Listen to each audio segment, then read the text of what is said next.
Simon Blackwell and Chris Addison are the executive producers of the TV show Breeders, which just aired its second season.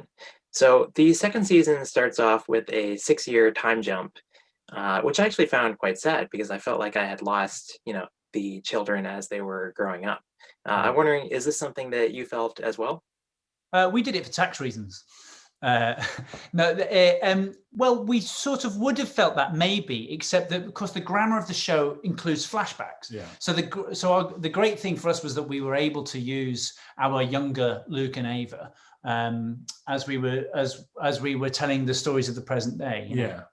Yeah, and we wanted to. We felt that the leap forward would give us some more stories to play with, some more, another parenting stage to play with. But as Chris says, still keeping hold of George and Jada, who played young Luke and Ava in the flashback sequences. So I think if we were to do more, we could see more of that of George and Jada's versions of Luke and Ava as well. Yeah.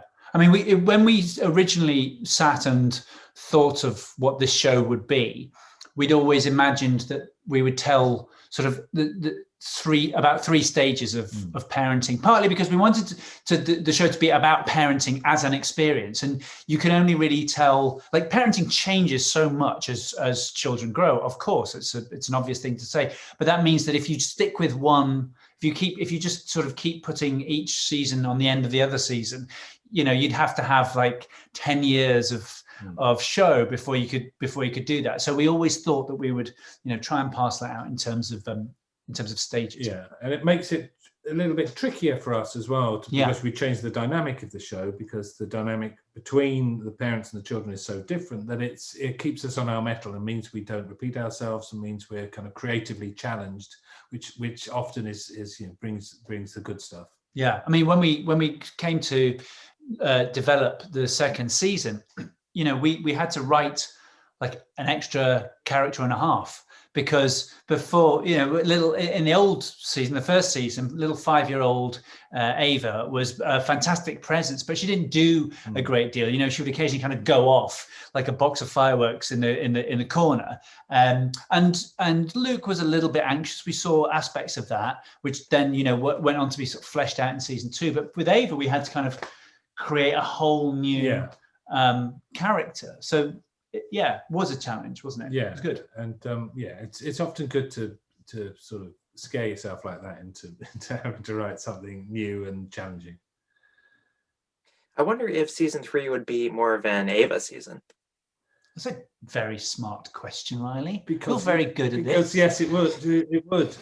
There's places for her to go as a character. We've been talking about it, and big leaps for her to make as a character that we're really excited about. Because in that first season, the weight of the kind of story for the kids could only really have fallen on young George Wakeman, who played Luke at that age, because lovely Jada was too young to give much to do. In this second season, the story that we were telling was really a story about Paul and Luke to some extent. That was the kind of the arc that went over the season in terms of the parents' relationship with the kids, was about what happens when your son grows up and so physically grows up as well. And so absolutely, there is we haven't really seen so much of Ava at this point, and she's a brilliant actress. Eve, she's superb. And what we didn't know when we set out on this season was we'd cast those guys, Luke, Alex as Luke, and Eve as Ava. We knew they were good, but we hadn't sort of seen them work. But in the making of that season, we discovered exactly what they can do, and I know you're anxious to give them more. Yeah, and it absolutely made us think, because we'd planned if there were a third season, we might jump ahead again a number of years, and then because we've seen what those actors, what Alex and Eve can do as actors, we've thought, no, we need to. We would be mad not to use them some more. So hopefully some kind of heavy Ava stuff happening in the season 3. Now, this second season, you've said, was building to the punch that Luke gives his father, but you were kind of talking about that punch before it actually happened. Now that we've actually seen it on screen, can you tell me about, working backwards from that and writing the whole season around it? Yeah, I mean, it was when we were towards the end of shooting season 1, I just thought that I wanted to see that moment of, I had said to our producer, Toby Welch, I want to see Luke hit Paul, because there's a point in the relationship between a father and a son where the son is big enough and strong enough to hurt his father, and it's often an unspoken thing, but it's a primal thing, and I've not really seen it in comedy before, certainly. And I just wanted to see what that would do to their relationship, and so we built the whole season around that, the build up to it and the aftermath, and it's getting us to a point where an incident happens that there is no going back from. I mean, there might be some mending of it, but you can't ever be the same again after that punch, and that's a really interesting place to be comedically and dramatically, for something that happens in a split second to mean you can't ever be in that same relationship again. So that was really exciting for us, and it was shot so brilliantly by Ollie Parsons that you think, as a viewer, when you're watching it, when Paul kind of holds Luke, you think, okay, they're going to hug it out and they'll talk and it'll resolve itself there. But when he lets him go from the hug and Luke hits Paul square in the face, and Ollie put in this kind of whine of a kind of tinnitus noise of just what's happening in Paul's ears. It's so powerful, and we, episode 10 then is the aftermath of that, but it's there is a much bigger aftermath to it, because it's what Paul said to Luke to get him to the stage of hitting his father is enormous. What Luke did is enormous. So there's lots of stuff to play out, and it's the natural sort of conclusion of the theme of this second season, which is that you can't continue to parent your children in exactly the same way all through their childhood. You have to change as a parent, and your techniques and methods and approaches have to evolve and be adapted in order to continue to function properly in that relationship. You can't just scream at your kids all the time, and you can't treat them like you did when they were 8 and they were, you could be the bigger, cleverer, you have to do what I say. I'm bigger than you and I'm smarter than you. I'm stronger than you. And stronger than you. But all the time, children are getting smarter and stronger and bigger. And you have to change how you approach them as humans. I'm not suggesting that you should be shouting at your children at the age of 8. I'm just saying that parenting becomes more complex and nuanced as you go on. Paul is stuck in his old way of parenting, and what happens at the end of season 2 really is the consequence of his inability to see that, and therefore his inability to change and develop. Was there ever a version of that scene where Paul hits back? No. I think I don't think he would. I mean, he has never hit his kids. I mean, he's sort of verbally abused them, and some might say, that's a kind of form of violence. But he's never, he wouldn't, even in that kind of emotionally heated point. I don't think he would have hit back. He's sort of confused by it. I think. Because that's the key. It's what happens to him when the punch lands. There are 2 ways that you can go with it, and one is an animalistic response to a punch by whoever, anybody landing on you, and the fight or flight becoming fight. But the other thing is, it's the moment of absolute shock to him. His world cracks at that point, because the significance of the moment has so much more weight to him than the punch. So his response is that. He can stem the blood from the nose in the next 5 minutes, but the fact that his son has hit him is just is there's no going back from that, is there? I think that's kind of the episode where Paul crosses the line. I found in the premiere, Allie kind of did that, where she, canceled the birthday. Can you contrast those 2 scenes? with Ali doing it, one of the things is that we wanted to show that she was capable of that as well. You know, a key thing is obviously they parent in different ways. Yeah. But the thing that underpins our show is the idea that there's a universality to the notion that your children can drive you up the goddamn wall, right? That nothing makes you angrier than your kids, even though you love nothing more than your kids. So it was sort of important to see Ali do that in a way. And it was also important to see Paul go, are you sure about this? I think also the difference might be that I think Ali is reaching for that thing. The no birthday for you is something that suddenly occurs to her and she reaches for it and says it, and it's a shock to her as it is to Luke and to Paul. Whereas I think Paul has been brewing what he's going to say to Luke.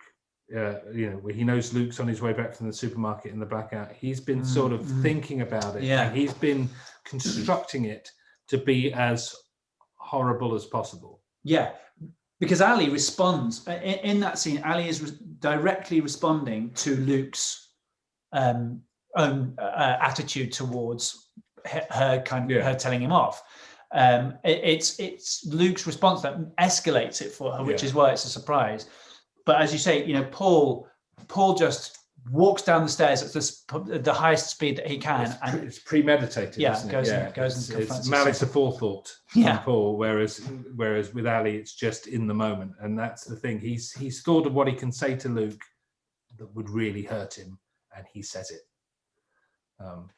It's still a comedy, though. Yeah, man. Really, it's so odd, isn't it? Because, it's still a comedy. Yeah.